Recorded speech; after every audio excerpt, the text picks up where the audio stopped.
What up? Welcome back. It is Bones. And in this one, let's go ahead and do a versus video. Now I have done a couple of these. I did DC Multiverse versus Icons. I did McFarlane's DC Multiverse versus DC Direct. So I thought I would continue on and do DC Multiverse versus DC Essentials. Now, this actually is a long time coming because I remember a while back seeing some reviews about DC Essentials and how they're better than McFarlane, even though they're, so much older. And I used to even get into it in his comment section with that goofy guy from 5 Points of Articulation. And he would make me laugh because he would like cream his pants every time he reviewed a DC Essentials. And I would get in there and tell him that, yeah, I guess they're cool if you like long arms and the crotch pieces are absolutely hideous. And no, he would still say that he prefers that to McFarlane's diaper.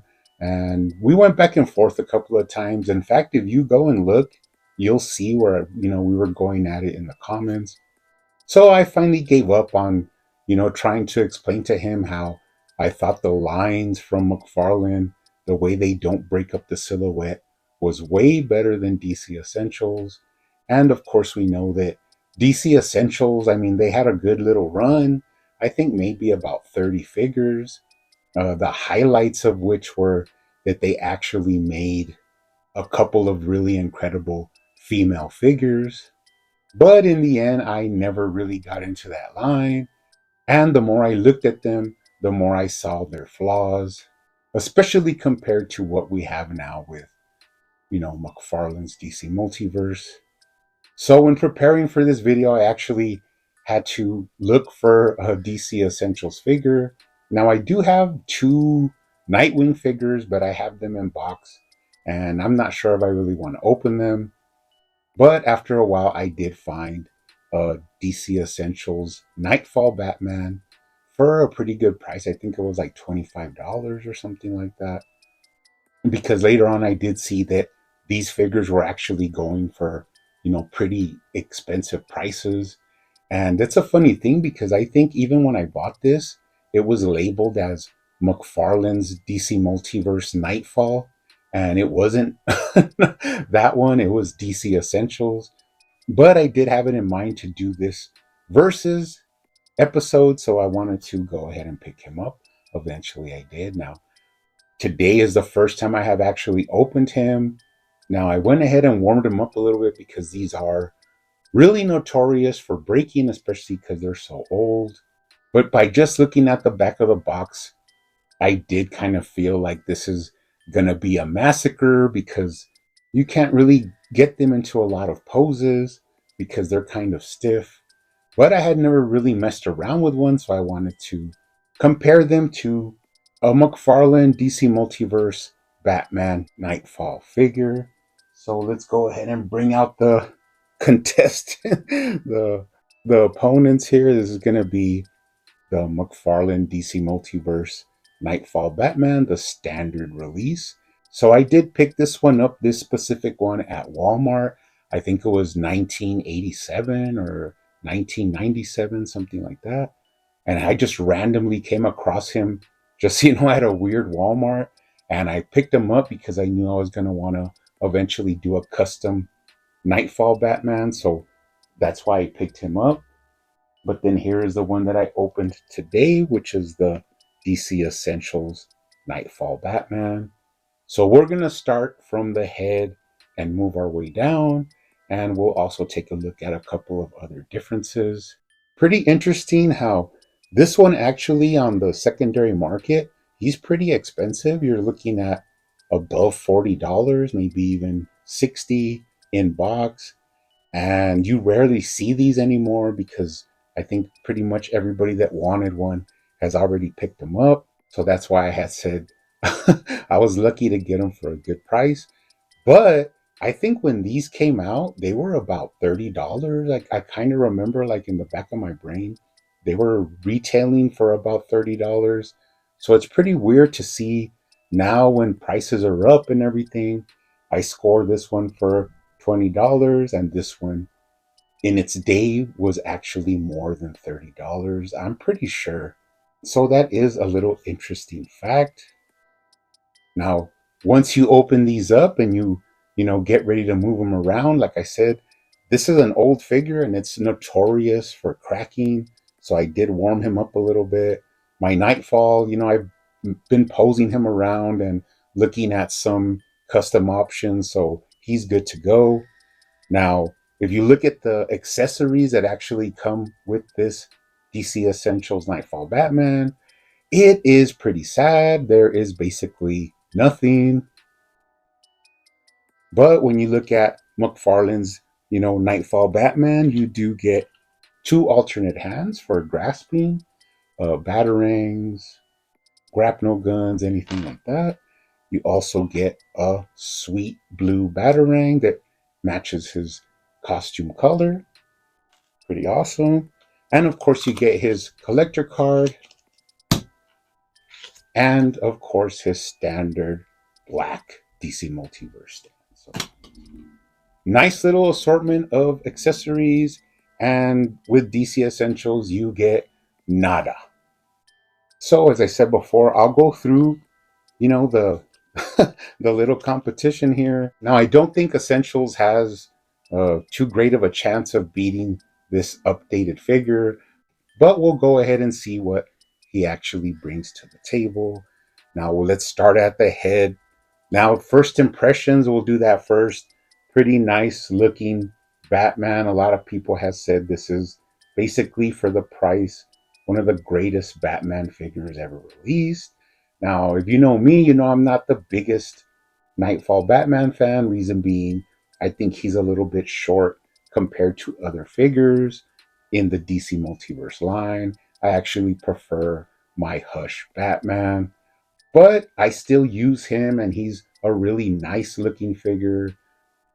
Pretty cool sculpted details, and he is great to have in your multiverse collection where you can use him in different setups with different figures for figure photography or whatever you would like. But you do have that sort of really light gray color scheme and a darkish blue. Now, when you look at the DC Essentials, off the bat, he looks really good. I really like the top part of the silhouette that his body cuts. Looks really nice. You can see right away that a lot of the sculpted details are not going to be there, but that is, what DC Essentials was known for, was pretty much reusing a lot of the bodies, just adding a couple of different points to make all of their figures. And that's one big gripe that I have, is like, people get mad at McFarlane because they say that his scale is, some are taller, some are shorter.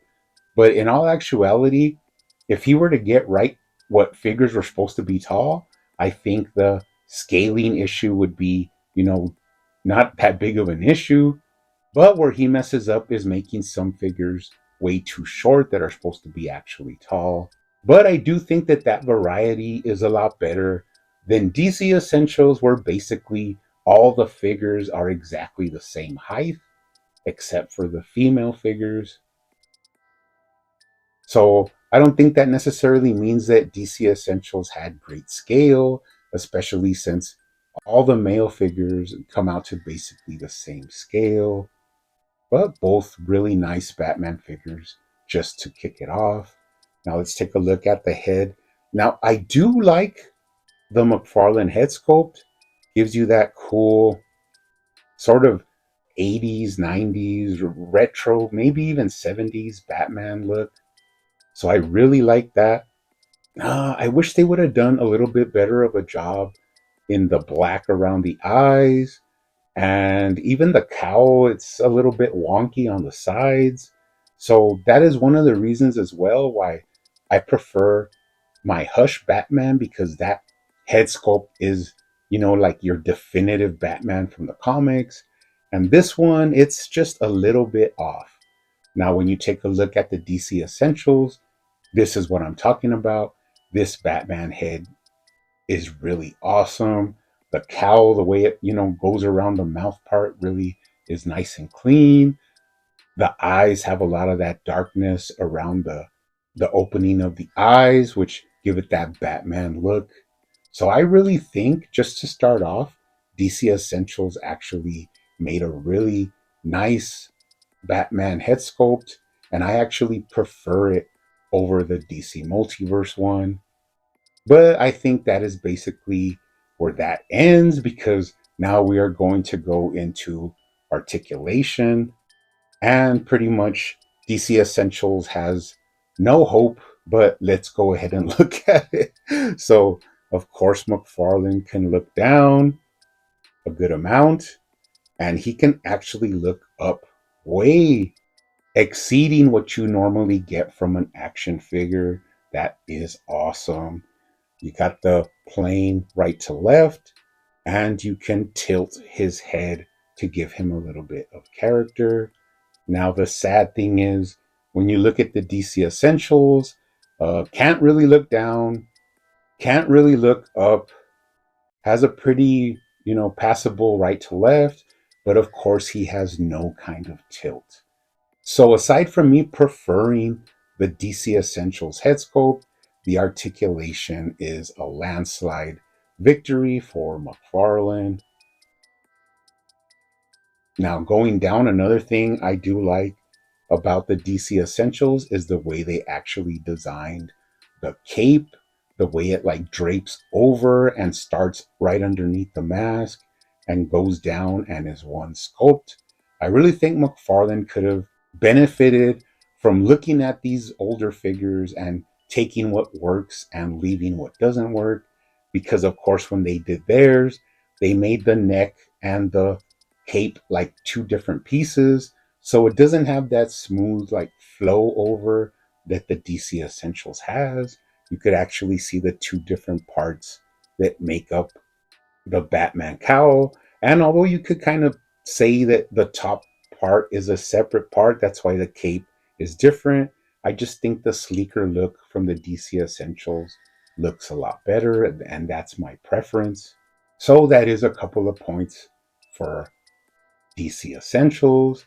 But going down to the emblem, of course, McFarlane knocks it out of the park. You have that awesome sculpted out emblem, a little bit raised, fits perfectly on the chest. The yellow is perfect, and I actually have no paint defects on mine. So this is an awesome sculpted out Batman emblem. And when you look at the DC Essentials, it is basically just your printed on Batman symbol. It doesn't really spice it up at all and doesn't give it any sort of depth to it. So, although we have seen McFarlane starting to do more of these printed emblems, I'm not necessarily a big fan of that, but I do understand that sometimes that helps to make different characters when you only have to print on their emblem and you don't actually have to switch out the sculpted out emblem. So, it is a double edged sword, because although it benefits me with the sculpted out emblem, it is harder to reuse bodies. But the best part is I can actually take either, and it doesn't matter to me in the end if it's printed on or if it's sculpted on. I just prefer sculpted emblems. But let's get back into the differences between these two figures. Let's take a look at the waist articulation. Now, of course, everybody should know McFarlane has the two ball joints at the lower waist and at the upper chest. So you get a lot of range of movement. You could move them around, you could tilt them, you could twist them, get them into action poses, leans back very well. And actually, he does have a pretty nice crunch on this Nightfall Batman. So that is a lot of range of movement at the waist. And you have the added benefit that it cuts a really nice silhouette and doesn't break up or have any really jarring cuts that really stick out to your eye. Now, when you take a look at the DC Essentials, no side to side movement, no twisting, Pretty stiff waist cut waist, which is one of the ugliest ways you could do a waist because once you turn it, it actually looks pretty horrible. But this one is covered up by the utility belt. Now, you cannot lead him back to save his life, but he does have a pretty stiff crunch. Now, I was kind of afraid to crack him or something by putting force, but eventually I did break free the forward crunch. But once again, he has nothing in a backward crunch. So once again, McFarlane takes the win. Now let's take a look at the shoulders. McFarlane has that socket and bushing shoulder joint, which gives you a lot of range of movement. You got front to back, up and down, bicep swivel, double jointed elbows that actually collapse upon themselves.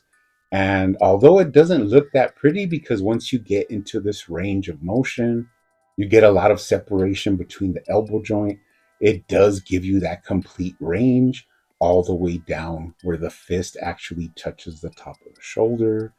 Moving down, nice scope work. Going into the gauntlets are sculpted out, and you do have those sort of gauntlet blades that are cut more like in a sort of finer, like spike version, pretty reminiscent of the comics back in the day. Then you go down into the wrist. This is where McFarlane excels because he does have the four ways of articulation with his sculpted out wrist joint. And another thing is that it really looks clean. When you go from the forearm down into the wrist and into the hands, it has a clean silhouette with no breakup. And I actually really enjoy this. It just looks awesome and shows you the way action figure technology has really progressed. Now let's take a look at the DC Essentials. Not really any movement in the shoulder to speak of. It's pretty much locked in there. So you don't really get a lot of movement there. You do have a bicep swivel that works very well. And you do have double jointed elbows, but of course, they're not really double jointed because they cannot collapse on themselves. They pretty much stop like at 75 degrees and will not bend any further, but they do look a little bit cleaner.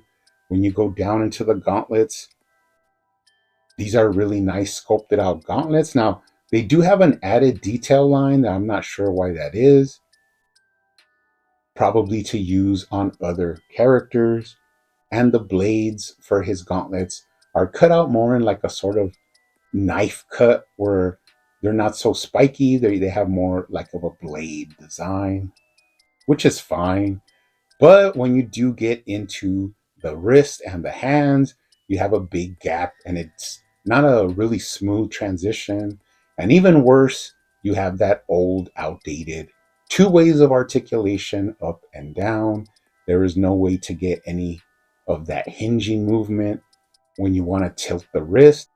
So, once again, DC Multiverse takes the win. Now, T pose, McFarlane perfect T pose, really smooth articulation, no kind of sticking or tightness. DC Essentials, I had warmed him up because I was afraid to snap his arms. But even with that, he couldn't get a full 90 T. The arms were still down a little bit before it actually hit the full 90 degrees of a T, which is fine. That's not a big deal. It doesn't have to be, exactly a right angle, but McFarlane once again takes the win.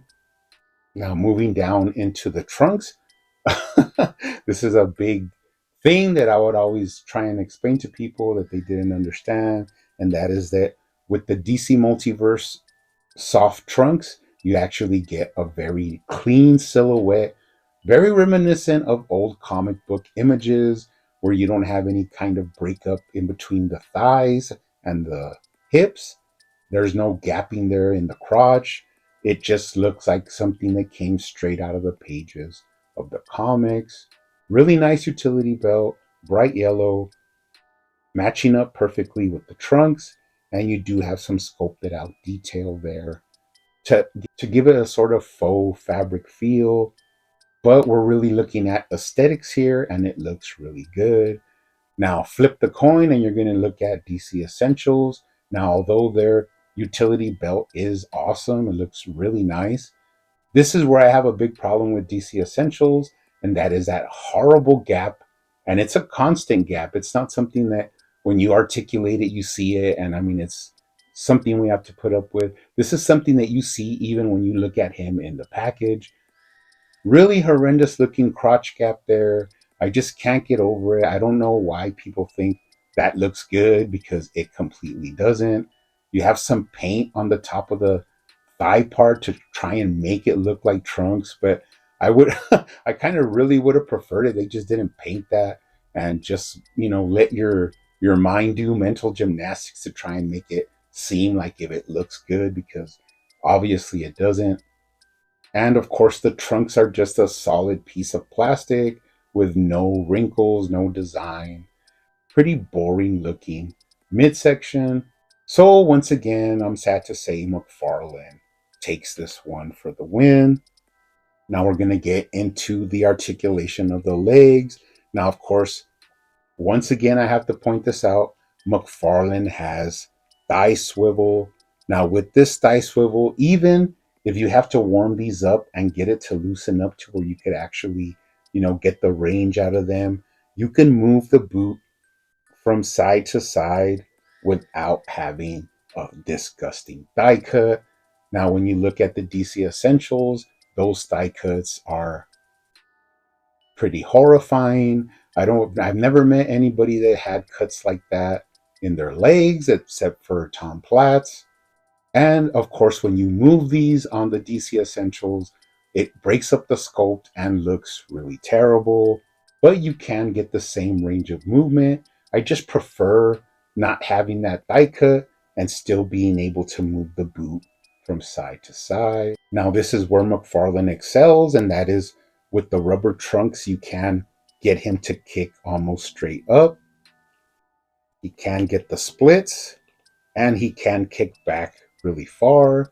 Do not be afraid to move the legs because that is why the trunks are made of rubber, so you could get that added range of motion. And when you put them back, they actually go back to their original shape. While if you look at the DC Essentials, he can kick up respectively, but there is no way you're going to get him to kick back. And that is because that hard plastic crotch piece doesn't allow for any movement. So once again, DC Multiverse is the winner. Now you do have that McFarlane hip articulation where he could swivel the hip, double jointed knees, look pretty clean. Straighten them out. You have up and down at that really nice sculpted ankle joint. Right to left at the boot, rocker, and of course toe articulation. Taking a complete look at the McFarlane figure's lower body. Like I said, everything's nice. You got pretty nice sculpted detail. You got the right cut of the boot, which is awesome. But the main thing I'm looking at here is look at the way the transition from the top of the boot goes into the ankle and into the foot. It actually looks like a real boot. You don't have any break up there. And although it has a little bit of a clown shoe feel, they made them just a little bit longer than I would like. The whole aesthetic and the outline is really appealing to the eye. Now, one thing I don't like is the way they made the bottom of his feet just flat. I know it is traditional to the older comics, but I do enjoy me some tread on the boots. Now, when you look at the DC Essentials, he does have the splits. You can cock out his leg and bend the knee, but it's a little bit scary. And the only way you could twist the hips is with that horrible thigh cut. But it does mimic the articulation that the DC Multiverse one has, so that's pretty cool. He also has double jointed knees, straighten them out, up and down, but it is restricted a little bit because of the way this one is designed. Right to left, you do have rocker, but you do not have toe articulation. And when you put him back to the way he was, it doesn't have the same clean cut that the McFarlane boots have. You do have that really abrupt cut right at the ankle ball joint. And this is the way that McFarlane's figures used to look, and sometimes still do, but they do hide the ball a little bit better than this. So this is not appealing to my eye. And once again, McFarlane takes the win. Now, one thing he does have, and I'll give him this, is he does have a pretty interesting tread under the boot. Now, this is not traditional for the older classic Batman design, but it's just something that I personally enjoyed, and I thought they did a really nice job just to give him some kind of tread under that boot. Plus, the size of the boot really fits well with the DC Essentials figure. Taking a look at him from the back, really nice, clean body shape for the McFarlane figure going up the back. Not really any weird cuts or anything like that. You get into the cape, it's a really soft, pliable cape, although it is plastic. And we are starting to see McFarlane use more cloth capes, but I actually prefer plastic, so this cape is fine. But when you do go up into the back of the cowl, you do see that, cut where it's supposed to be the upper part of the cowl and goes into the cape. You see that separation, which I really don't like, but all in all, that's fine. And looking at the back of the DC Essentials, little bit choppy there. You do get that horrible kitchen stove cut at the back. The cape is really stiff, has no pliability to it. But what I do love is the way they did the transition from the back of the head down into the cape. Really smooth and really gives it that traditional Batman look. So in the end, it was a sort of a contest. McFarlane still destroys this DC Essentials figure, but he did have some good points. I would have to say, if it wasn't for the no articulation, the ugly crotch joint, the orangutan arms, which kind of hang down below his almost to his kneecaps, which is really off putting,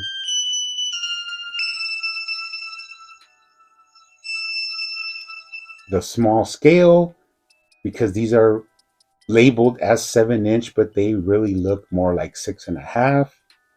Besides all of that, it is a really nice looking Batman figure, but it just does not compare to the modern action figure from McFarlane's DC Multiverse. Another thing we have here is two different kinds of color schemes. While the McFarlane one takes more of a light gray contrasted with a dark blue scheme, the DC Essentials has that awesome dark gray and blue color scheme. Now, this doesn't mean that McFarlane in the future can't release another Nightfall Batman that will be a little bit darker gray. Well, those are things that are more of a preference. You have some collectors out there that love the all black Batman, so that's something else that we have to think about. This is the color scheme is more of just your own preference. What we're here to talk about is actually the aesthetics and the lines and the articulation and even the value of what you're getting with each figure. So that's pretty much it. Put a fork in DC Essentials. It is done.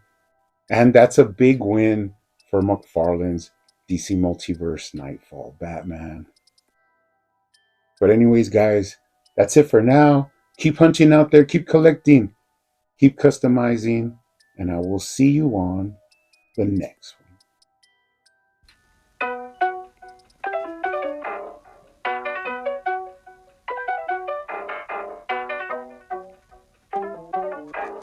They used to call me Crazy Joe, but now they can call me Batman.